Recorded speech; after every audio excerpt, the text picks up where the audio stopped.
Good. That's good. Thank you for all that color there. So look, let's move on to hemp drinks, as you call them, hemp-derived Delta-9 drinks. Describe your strategy, the brands you're launching, SKUs, distribution, wholesalers you're using, the retail strategy, both in terms of online and brick-and-mortar stores you're reaching. Let's start with that. Okay, so consumers today want alternative drinks. And again, it's either nutritional drinks, it's our, again, hemp-infused drinks with 5 milligrams of hemp THC, and we will go up to 10. And we think, we have the ability to sell in between 17 to 19 states. We have, our products here, which are Happy Flower products, which we come out and launch with a CBD product. We have our 420 Fizz. We have our cocktails. We have our Fizzy Jane. And we have some unique drinks. So we think, there is a great opportunity from us to launch it through our beer distributors. We also working with direct to consumer and launching it with direct to consumer.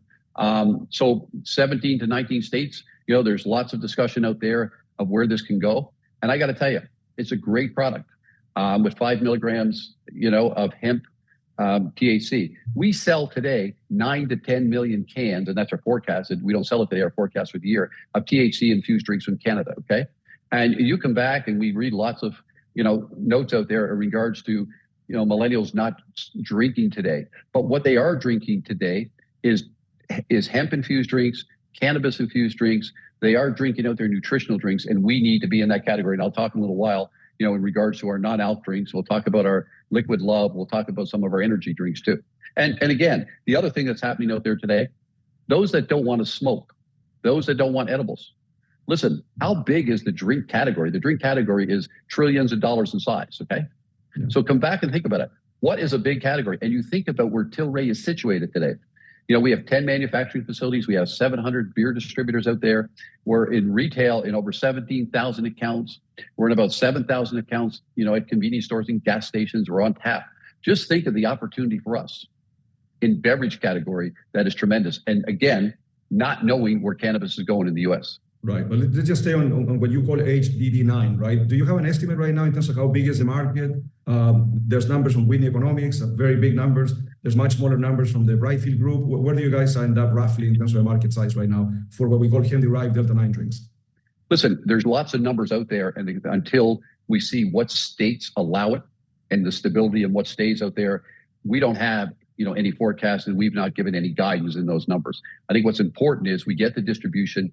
There's also, Pablo, there's got to be an education to the consumer, and we got to understand the takeaway here. So I think it's too early to tell. But just going by the Canadian numbers, okay, in one country with 38 million people and selling 9 to 10 million, cans a year, and the opportunities there, we think it's big. I come back and I make one prediction here, and this is just my prediction. And again, I'm not giving any guidance on it. If I could sell THC infused drinks legally in the U.S. today, I think it's $1 billion opportunity if we could do that. We can't do that, of course, because I can't sell any THC products. Right. So I think it's a big opportunity. But again, I'm not going to give you any guidance. I'm not going to put any numbers out there because it's way too early and we're just starting to ship. But we're seeing some good size orders that have come in already. But what's important in this business, important in beverages, you can stack them high and watch them fly. Depletions. So that's why I'm being cautious on giving anything out there until I start seeing what the depletions are and the reorders. And, and the way we see it in terms of what we call actually cannabis, THC drinks in Canada, I think it's about 2% of the overall market. There's a lot of I think it's a little higher, much larger, right? But right. I agree. But the point is that the market could be much larger, and I think the same thing applies to the U.S. When I look at the headset data for cannabis drinks, THC drinks, right, sold through dispensaries, very small numbers. But then you have hemp Delta-9 drinks, right, which are sold in various states in liquor stores.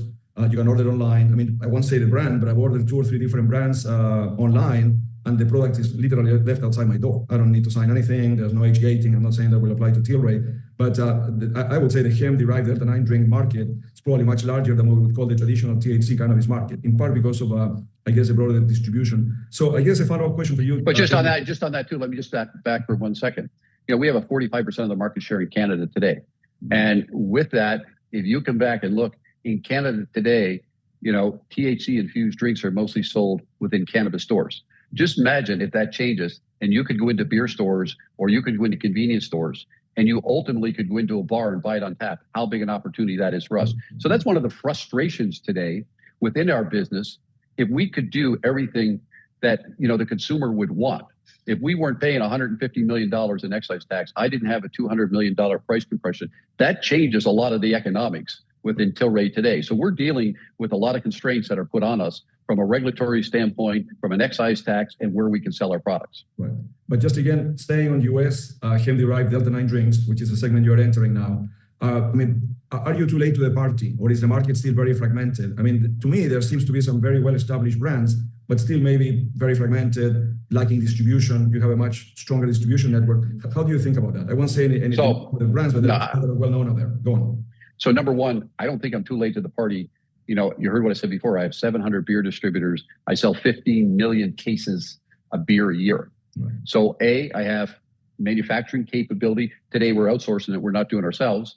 I have distributors out there, beer distributors, who are clamoring for this. We know how to market beverages. We're dealing with some of the large retailers today that we sell beer to. Okay. And, 420 Fizz, which is a 420 brand that we have out there, or Fizzy Jane or Happy Flower has been out there. So we're not coming out there with new brands. Right. We have a sales organization and infrastructure out there. We have blitz teams that are out there pulling it. So I don't think we're too late to the party at all. And if you come back and think how we're vertically integrated compared to some of the other ones, I think we're much further ahead. Right. No, that's great. And at some of the conferences I have attended recently on hemp-derived Delta-9 drinks, I find that I've met a lot of beer distributors that are there that are seeing a decline in their core business, and they are eager to take on some of these brands. So you guys are probably in a very good position right now, given all the distribution network that you have with the beer distributors. Well, I would tell you this here: every one of our beer distributors want it, even if it's not legal in their states. Of course, we can't sell it to them; it's not legal in their states. Yeah. But that's who most of our distribution today on the products coming out of Tilray beverages is being sold through our beer distributors. Right. Look, and the last question on hemp-derived Delta-9 drinks, I'm sorry. How are you going to deal with age gating for the online business? Let's say in New York, it's legal, I can order online, right? But how do you control my age? Well, again, with anything, we have an online team that's checking the age and making sure they certify it. Like anything online today, anybody can do something, that's not legit and whatever. And again, that is our team to make sure if we're sending to someone that's over 21 years old and that we got the right, ID, someone, et cetera. So that's, what we're doing. We're working with third parties on that. And hopefully, what we're doing is the right thing. Yeah. No, and again, congratulations on the move. Of course, we've seen a number of other cannabis companies also entering hemp-derived Delta-9 drinks, and besides the current established brands in that segment. Just moving on to the beer strategy, just briefly remind us of the current run rate of that business, how many brands you have in the portfolio, which are national, which are regional, just a quick run through the beer business right now. So in our beer strategy, listen, we have 19 brands today. Just go back in 2020 when we bought Sweetwater, we were doing about 2.5 million cases, do about 15 million cases of beer.